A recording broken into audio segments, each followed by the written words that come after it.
Vous recherchez une école de référence pour une double formation universitaire et professionnelle de qualité? Voici l'opportunité à ne pas rater. L'École supérieure d'administration, d'économie, de journalisme et des métiers de l'audiovisuel ESAE vous offre des programmes d'enseignement en licence et en master orientés vers l'emploi qui font d'elle une référence à travers les filières de l'administration générale et territoriale, l'administration du travail et de la sécurité sociale, droit, diplomatie et relations internationales, administration hospitalière, universitaire et intendance, journalisme et métiers de l'audiovisuel et toutes les filières des sciences de gestion. Une seule adresse, www.esae.bj.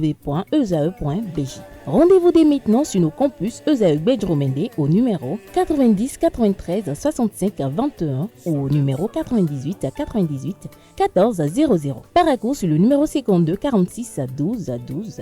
Aboumé-Calavi au numéro 52 88 44 44. Akpaka au numéro 52 88 33 33. ESAE, l'excellence a un nom. Amis internautes fidèles de ESAE TV, bonjour. Dimanche 9 mars 2025, vous êtes sur ESAE TV, il est 8h, c'est l'heure de l'invité. Nous avons dans ce studio pour vous ce matin un invité, un jeune loup, je vais dire, parce que contrairement à ceux qui passent habituellement sur ce plateau, il est relativement jeune, mais il a du potentiel et il est venu partager avec nous aujourd'hui son appréhension, son engagement politique et ses aspirations pour les prochaines élections générales de 2026. Il est là, je vais le présenter tout de suite. Il s'agit de Monsieur Ousmane Kouchele. Monsieur Kouchele, bonjour. Bonjour, monsieur le journaliste. Comment allez-vous? Je bénis l'Éternel, merci. Je vais vous recevoir avec ma complice de tous les dimanches. Il s'agit de Nansrine Fatoumbi. Nansrine, bonjour. Bonjour, Karis Kitouba. Comment allez-vous? Ça va, je vous remercie. Nous sommes dans une période spéciale. Hein? Tout le monde est un jeune musulman comme chrétien. Comment gérez-vous ça? Ça va, ça peut aller. Rendons grâce à Dieu. Il y a un Ousmane à côté de vous. Ça suppose que je suis sûrement le seul à avoir droit aux délices gustative aujourd'hui, quand même jusqu'à une certaine heure. Hein? Bientôt, on va vous rattraper 18 à 19h. Ah, d'accord. Et donc, sur ce, nous allons démarrer l'émission. Je dis déjà bon carême à tous ceux qui traversent ces moments-là, un moment de piété, un carême. Nous allons prier pour que ça nous permette de mieux gérer notre pays dans la paix et dans la concorde. Monsieur Kouchele, bonjour à nouveau. Bonjour, monsieur Carr. Vous êtes le maire des jeunes de la commune de Missérété. Tout à fait. Mais avant tout ça, vous êtes un spécialiste du marketing. Exactement. Et vous êtes engagé dans le mouvement associatif. Vous faites beaucoup de choses dans la commune de Missérété. Vous organisez des compétitions, beaucoup de choses. Effectivement. Tout ça pour vous demander, le maire des jeunes, qu'est-ce que c'est? Merci beaucoup, monsieur Carl. Alors, le maire des jeunes, c'est un membre d'une organisation, d'une association de jeunes politiques à but non lucratif dénommée Association Mairie des Jeunes du Bénin. Donc, autant que nous sommes dans les 77 communes du Bénin, nous avons des mairies des jeunes qui existent. Et j'ai ainsi donc l'honneur et le privilège d'être le maire des jeunes de la commune d'Apro-Misrété. Alors, monsieur Ousmane Kouchele, vous avez dit que vous êtes le maire des jeunes de la commune de Misrété. Moi, j'ai quand même envie de vous demander, vous êtes nommé ou désigné?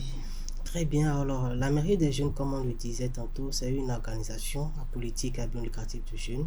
C'est une école de la gouvernance. C'est quelque part où on veut apprendre à la jeunesse la gestion de la chose publique déjà à la base. Donc, ce sont des appels à candidature qui sont lancés, un peu à l'image des jeunes parlementaires. Et nous postulons, et nos dossiers sont étudiés, évalués, nous planchons. Et c'est à l'issue de cela que par commune sont retenus des maires des jeunes. Il faut dire que cette initiative est à l'actif de 3 communes, 3 mairies des jeunes, dont j'ai eu la chance d'être pionnier. Je vais parler de la mairie des jeunes de Boycon, du maire des jeunes de Pobet et du maire des jeunes d'Apro-Misrété. C'est ce trio de maires de jeunes leaders qui se sont unis, qui ont pensé à la chose et qui ont pris l'initiative et qui l'ont créée. Et nous sommes déjà en train d'évoluer, de faire notre petit bonhomme de chemin. On est en train de clôturer la 2e mandature qui est à 1 an de sa clôture. Eh bien, dites-nous, ce maire des jeunes, c'est quoi le processus? Vous êtes élu, comment ça se passe? L'élection, non. Pour être maire des jeunes, Oui. c'est un appel à candidature que la fêtière lance et les jeunes postulent. Après avoir postulé... Donc vous êtes désigné? On est désigné. si je peux me résumer comme ça. On est désigné et on porte la parole, on porte la voix de notre jeunesse aussi de notre communauté. Et avant ça, est-ce que vous aviez un passé politique? Parce que pour être initié à la gouvernance, il faut quand même quelque chose. Les profils, c'est quoi le profil? Un passé politique, pas forcément, mais personnellement, j'ai un passé politique. J'ai été membre fondateur UP dans la commune d'Abromé-Srité, mais avec mon tablier de maire des jeunes qui se veut être une organisation politique, j'ai dû donc déposer tablier en tant que membre de UP pour l'instant pour répondre quand même à cette tâche qui m'incombe de répondre au nom de la jeunesse d'Abromé-Srité. Donc, si l'on s'en tient à ce que vous venez de dire, pour être maire des jeunes d'une commune, il ne faut pas faire partie d'une formation politique. Tout à fait, parce qu'on se réclame être une OSC. Merci. Eh bien, quelles sont les implications de votre titre? Les implications du titre de maire des jeunes, en fait, ça dépend du leadership de chaque maire des jeunes. Sinon, en tant que maire des jeunes, nous avons prérogative à faire tout ce que nous pouvons faire pour l'épanouissement de la jeunesse de notre communauté à la base. La seule chose que nous ne pouvons pas faire, c'est de prendre des décisions politiques.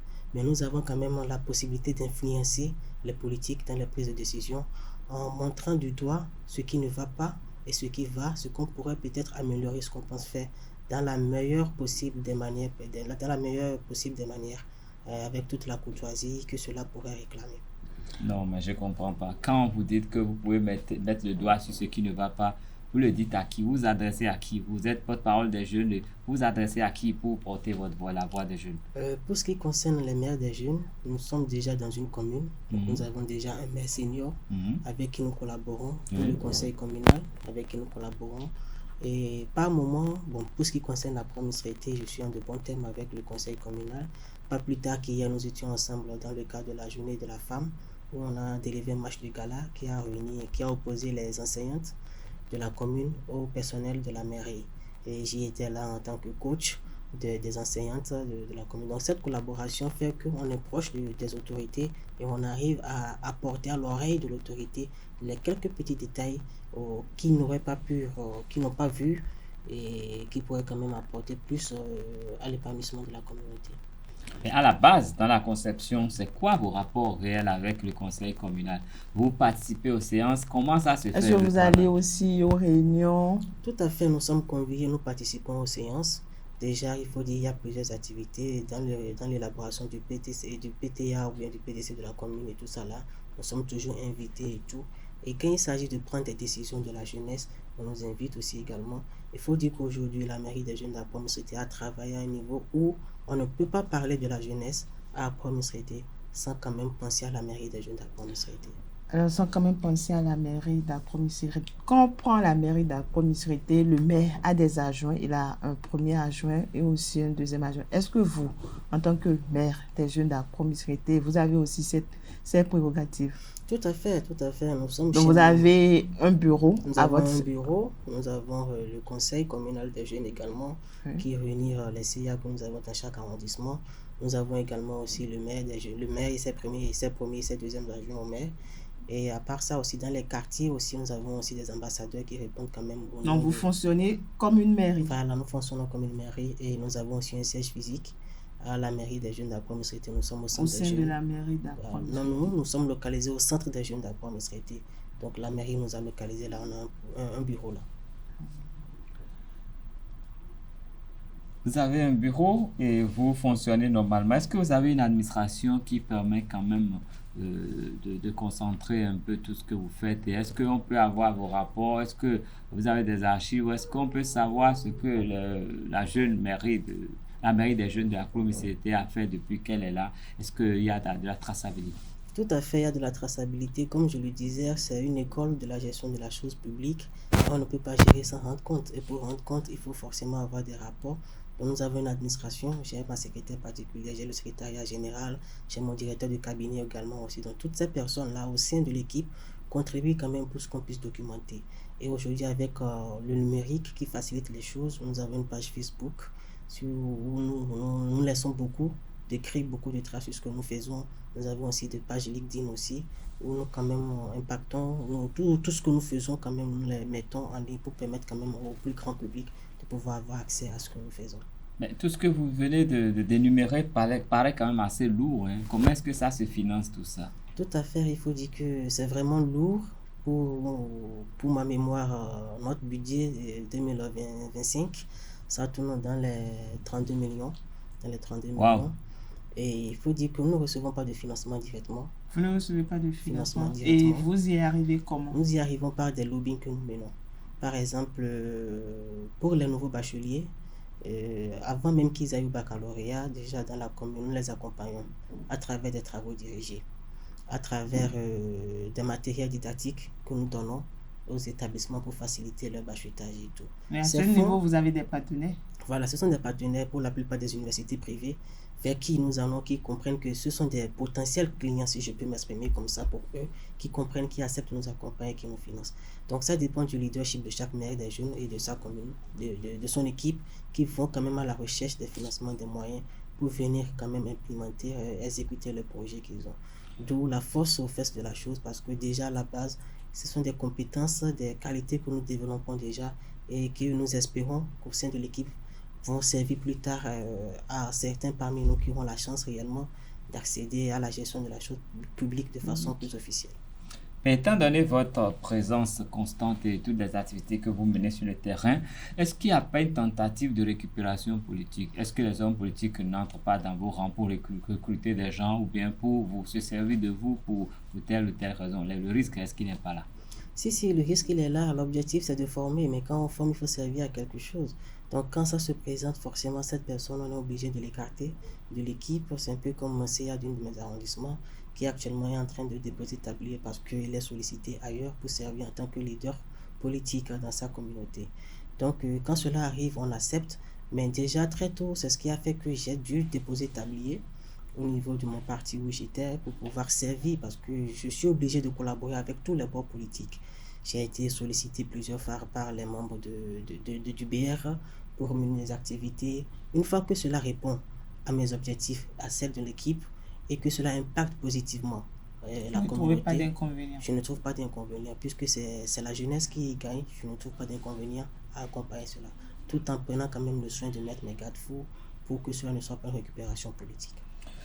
Vous êtes l'émanation d'une OSC, selon ce que vous venez de nous dire. Tout à fait. Cela veut dire que c'est la société civile.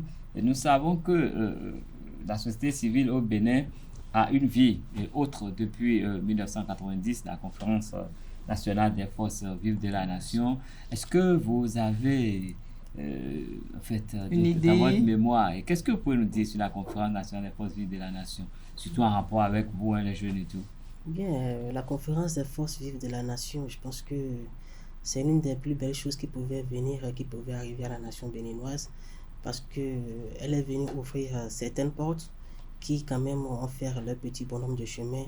Et aujourd'hui, nous sommes en train de parler du système partisan, des manières de revoir ou de repenser la politique. Je suis sûr que s'il n'y avait pas eu cette conférence des forces vives, on ne serait pas là aujourd'hui.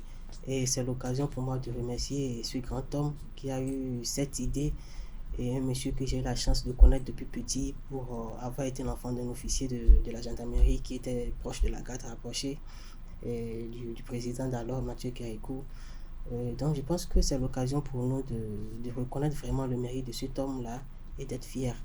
Et ce système qui a permis quand même de booster les choses et a permis quand même de faire montrer au fait qu'il y a des potentiels dans le pays pour servir plus l'actualité politique. Et pour parler de ce que cela pourrait apporter à la jeunesse, ça permet quand même aujourd'hui de pouvoir montrer un peu plus les jeunes sur leur meilleure forme. Et aujourd'hui, quand même, nous pouvons voir au niveau des prises de décision, la jeunesse quand même qui se fait plus représenter à travers certaines des autorités, déjà des postes ministériels. Je crois que pas plus tard qu'hier, j'ai lu la nomination d'une ambassadrice qui est aussi une dame aussi jeune, des États-Unis également. Donc je pense que depuis la conférence des forces vives, nous avons quand même vécu, nous avons connu des étapes qui aujourd'hui ont permis d'être là où nous sommes aujourd'hui. Il faut reconnaître que la naissance, c'était déjà au niveau de la conférence des forces vives de la nation. La naissance était déjà au niveau des forces vives de la conférence des forces vives de la nation. Tout à l'heure, lors de votre intervention, vous avez mentionné la réforme du système partisan. La réforme du système partisan de 90 à nos jours, qu'est-ce que vous pouvez nous dire? Non, mais avant cela, moi, je voudrais bien vous demander, hein, quel est votre plus beau souvenir de la conférence nationale des forces vives de la nation? Bon, nous, on était très petits alors, mais ce qu'on a entendu dire, je me rappelle que lors d'une des séances, il y avait les militaires qui étaient rentrés, qui, au fait, c'était dans l'optique peut-être de déstabiliser les choses et tout. Mais comme un grand homme aguerri de sa sagesse, il a dû quand même dire stop.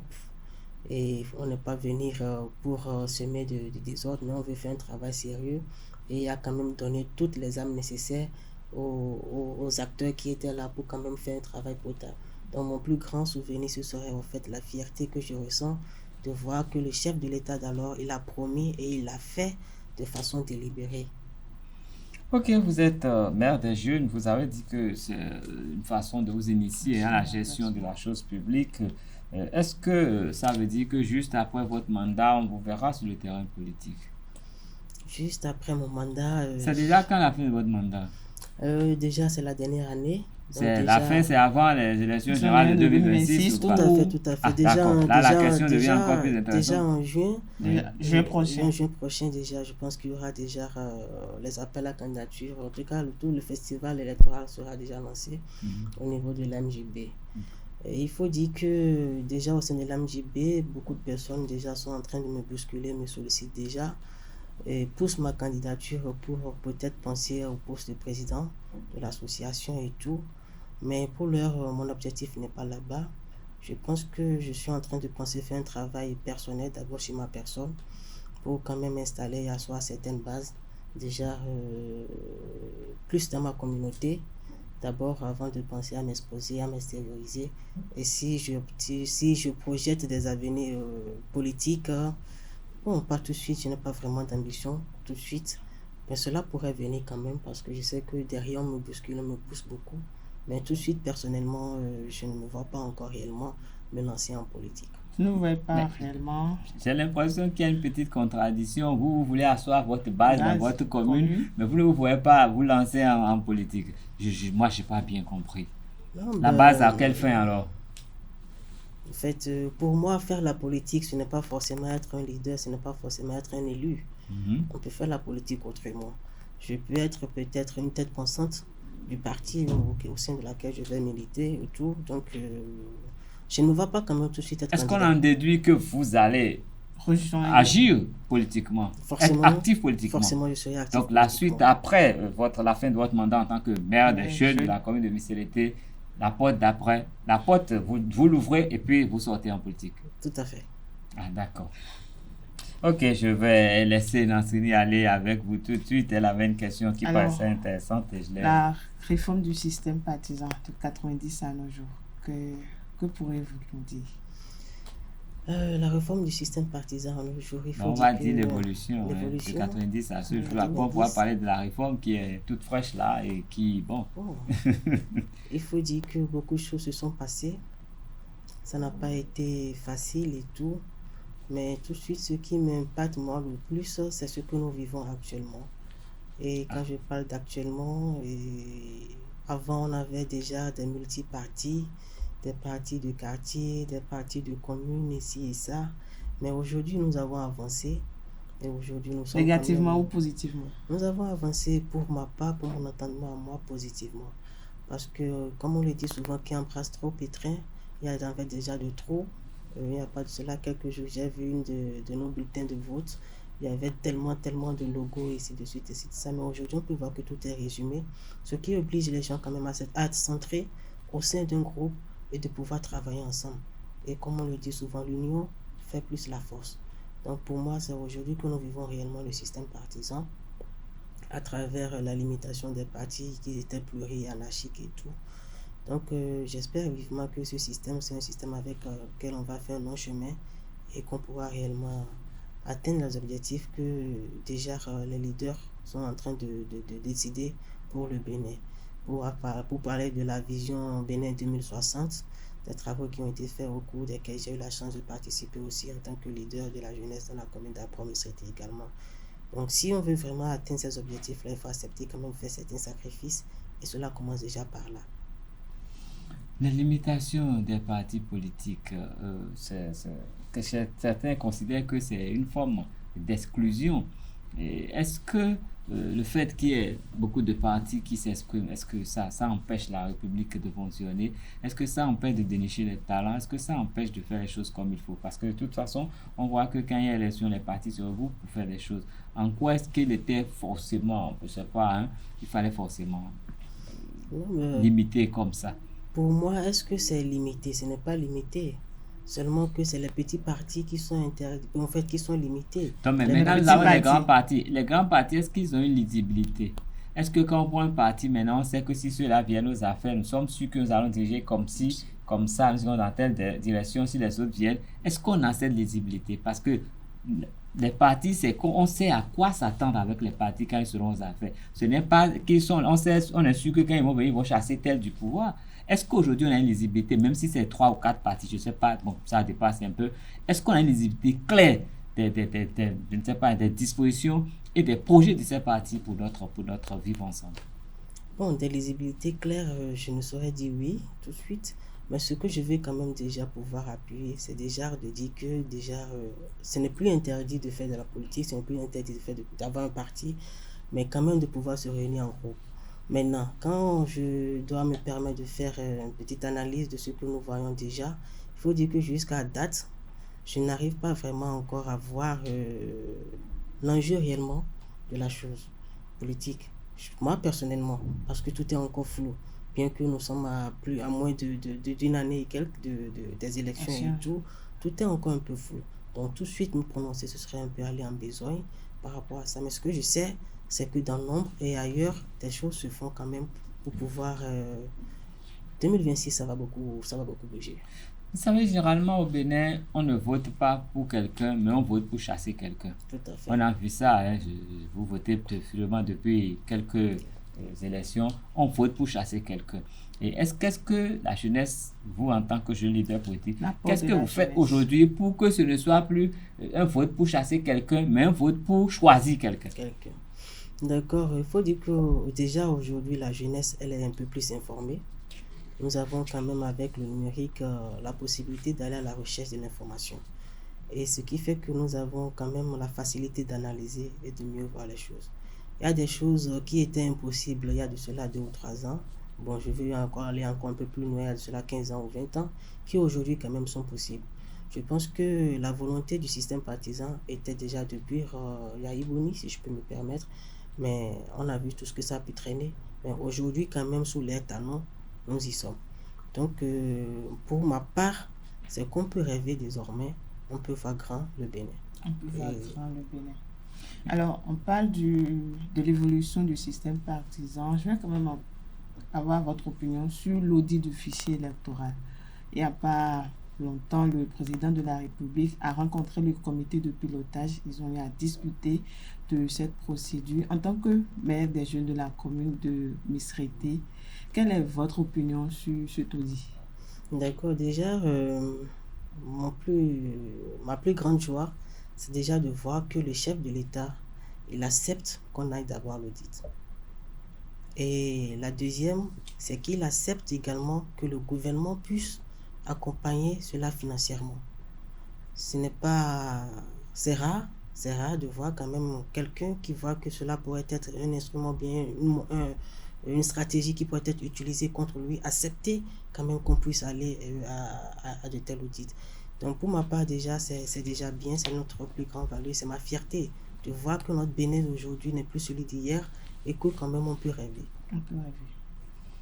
Ben, nous rêvons tous que 2026 se passe très très bien.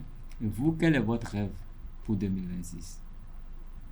Bon, mon rêve pour 2026, c'est de voir le Bénin traverser cette époque-là, cette période sans grand problème, dans le calme, dans la paix, dans la quiétude. Pourquoi sans grand problème? Ça fait quand même 35 ans que nous faisons des élections au Bénin. Pourquoi vous pensez au calme, à la paix, tout ça? Bon, c'est peut-être alors une prière pour que cela perdure. Et vous, en tant que jeune, qu'est-ce que vous espérez de ces consultations électorales? Qu'est-ce que vous espérez? Bon, de cette consultation électorale, nous, personnellement, en tant que Ousmane Kouchele, j'espère quand même qu'on puisse aller, qu'il y ait alternance, comme l'a promis le chef de l'État au pouvoir, et que la dynamique continue. Parce qu'on a vu quand même beaucoup de choses et on espère quand même que ça puisse continuer comme ça. Alors, vous avez dit personnellement, et au sein de la commune de Misrété, comment se prépare 2026? Bon, 2026 se prépare très bien, ça bouge, ça secoue. Et également aussi, à Misrété, nous nous sentons un peu lésés, un peu laissés pour compte, parce que nous voyons quand même beaucoup d'infrastructures ailleurs. Nous voyons beaucoup de choses qui se font ailleurs. Vous êtes en train de lancer un appel. Voilà, donc si c'est l'occasion pour moi de demander aux politiques, aux décideurs de penser également à Misrété aussi. Nous avons quand même de la ressource, des ressources, des matières aussi qui pourraient être aussi exploitées. Donc ils pensent aussi à Misrété qu'ils viennent vers nous.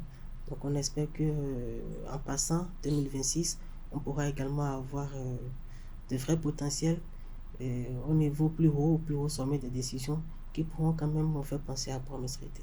Non, mais à Misrété abrite quand même la prison la plus célèbre du Bénin aujourd'hui, hein. Et c'est pas facile aujourd'hui de distinguer à Misrété de Porto Novo. Ça se confond déjà à la ville, ce qui veut dire que les infrastructures sont déjà avec vous. Vous voulez qu'on transforme toutes les terres cultivables en bitume, je sais pas. C'est quoi vos attentes réelles quand vous le dites comme ça? Bon, quand on le dit comme ça, au fait, à part la prison civile qui est à Misrété, qu'est-ce qu'on connaît d'autre à Misrété? Mais à vous de nous dire. Ouais, il faut dire qu'il y a un moment où, quand je dis à quelque part que je suis de Misrété, on dit « Ah, c'est chez vous là-bas, on amène les gens ». Donc, cette connotation, on aimerait bien quand même l'effacer. Il y a un domaine qui est là, qui devrait accueillir l'école de la douane depuis des années qui est là. Pourquoi pas la mettre en valeur cette fois-ci, la construire? Eh bien, et vous, en tant que jeune, parce qu'il n'y a pas que l'État qui fasse tout, hein, il y a les privés qui font jour, vous en tant qu'organisation de jeunes, parce que votre rapport, c'est votre rapport qui va déterminer votre importance, qui va faire qu'on sera obligé de compter avec vous. Qu'est-ce que vous faites de façon sérieuse pour que ça se passe autrement dans votre commune? Je ne veux pas dire pour tous les jeunes, mais dans votre commune. Tout à fait, déjà, dans la commune, ce que nous faisons déjà, c'est d'apporter plus de lumière sur la commune. Bouger déjà un peu les nids pour qu'on puisse savoir qu'il y a une commune qui existe. Il faut dire que depuis parce que je suis là... Parce qu'on ne sait pas que la Misrété existe. Si la Misrété existe, c'est toujours référé à la prison civile. Et c'est ça que nous souhaitons la vie au fait. Ce qui fait que nous avons pris l'initiative depuis 3 ans. On organise des activités qui quand même qui impactent le département d'abord et même hors des frontières du Bénin. Il y a le marathon, le tour de Misrété que nous organisons, qui est une course à pied à travers toute la commune. Et il y a de cela 2 ans, nous avons reçu des athlètes qui sont venus du Niger, du Nigeria, du Togo également. Il y a le Festival international d'Apro Misrété, FIAM, que nous avons organisé également aussi, qui a aussi connu quand même un succès et tout. Donc c'est déjà à travers ces actions que nous pensons déjà quand même vendre un peu plus au Misrété à l'extérieur pour faire comprendre aux gens qu'il n'y a pas que la prison civile qui est à Misrété. Ok, aujourd'hui, est-ce qu'on peut avoir une idée du nombre de jeunes qui vous accompagnent dans cette aventure en tant que maire des jeunes de la commune de Apro Misrété? Vous avez parlé des CA, des ambassadeurs. Ça fait à peu près quel effectif là? Bon, quel effectif? Si je dois donner un chiffre, ce serait un peu exagéré. Mais déjà, à peu près. Parce qu'il faut dire que la mairie des jeunes, c'est un mandat... Pour le bureau exécutif et tout ce qui va avec, c'est un mandat de 6 mois renouvelable. 6 mois renouvelable. Okay. D'accord, c'est pour donner la chance à tout le monde. Donc, tous ceux qui sont passés sous moi pour déjà 5 ans, vous pouvez comprendre que chaque 6 mois, si j'ai eu la chance de renouveler mon bureau à chaque fois, alors que le bureau est composé de 32 membres, le bureau simplement, avant qu'on ne parle maintenant des CA, des arrondissements, qui ont également aussi leur bureau, avant qu'on ne descende maintenant au niveau des quartiers et ainsi de suite. Donc, si je dois chiffrer, la dernière fois qu'on a été analyser notre base de données, déjà au plan national, on a plus de 7000 adhérents de l'association Mairie des Jeunes du Bénin. Mais comment ça se fait? Comment vous êtes formé? Vous êtes initié? Comment vous êtes formé? Déjà, après recrutement et tout, il y a des ateliers de formation que nous initions au sein de nous-mêmes. Nous sollicitons des experts qui viennent quand même nous former. Et à part cela, il y a le séminaire national des Mairies des Jeunes du Bénin que nous tenons chaque année, où tous les 77 communes sont présentes, d'accord, avec leur délégation. Le maire des jeunes, il vient avec sa délégation et tout. Et c'est 3 jours d'activité très intenses et des formations, des ateliers vous n'allez pas vous imaginer que ce sont des jeunes qui sont quand même dans l'atelier. Parce que nous recevons des experts réellement qui viennent nous accompagner. Il y a la GDIZ qui nous accompagne très souvent. Il y a l'ambassade des États-Unis qui est souvent à nos côtés et tout.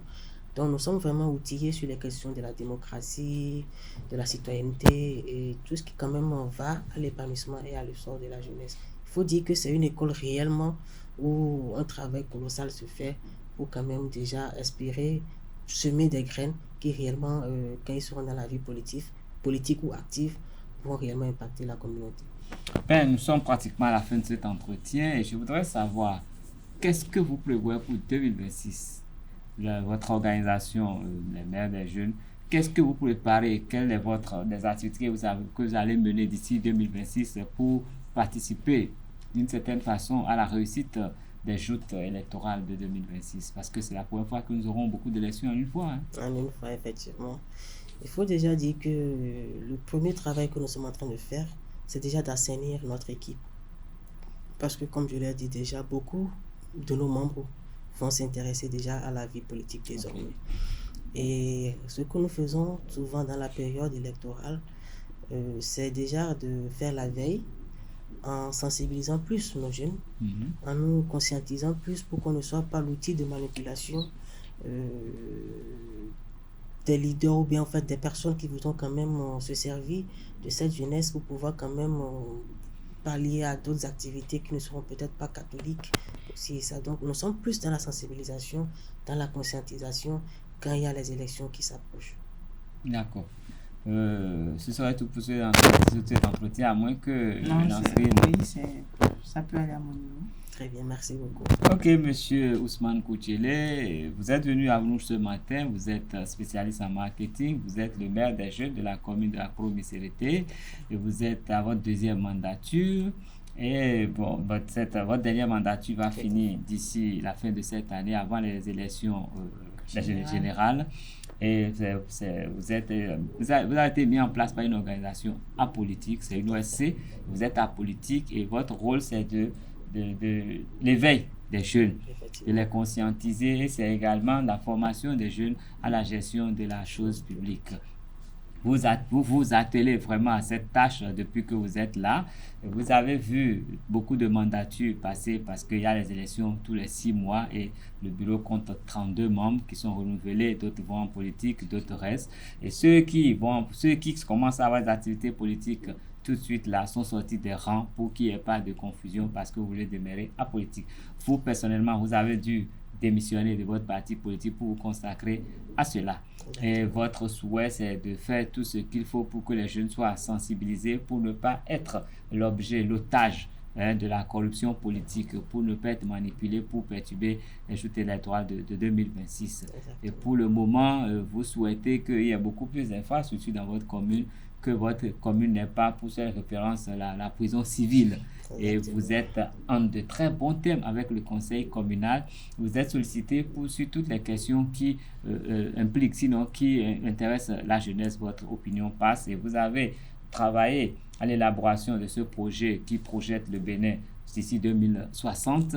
Vous avez apporté ce que vous pouvez. Vous nous avez dit que dès que vous aurez fini avec votre mandat, vous serez un acteur politique. Pas forcément leader, mais vous serez libre de mener vos activités politiques et vous allez essayer de redynamiser votre base à toutes fins utiles. Je crois que c'est l'essentiel de vos propos de ce matin. Exactement, monsieur. D'accord. Merci beaucoup. Ce sera tout. Merci pour avoir fait l'exercice avec nous. Merci à toi, Nansril Fatumbi, qui m'a accompagné pour cet entretien.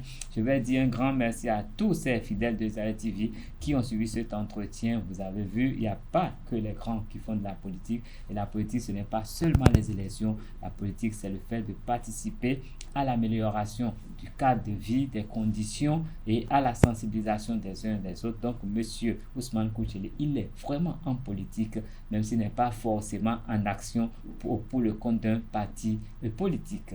Je vous remercie infiniment d'avoir été là. Je dis un grand merci à monsieur Javel Kanefort. C'est grâce à lui que vous nous avez à l'écran. Je dis un grand merci à monsieur Ulrich Amengankoué. Il a aussi contribué à cela.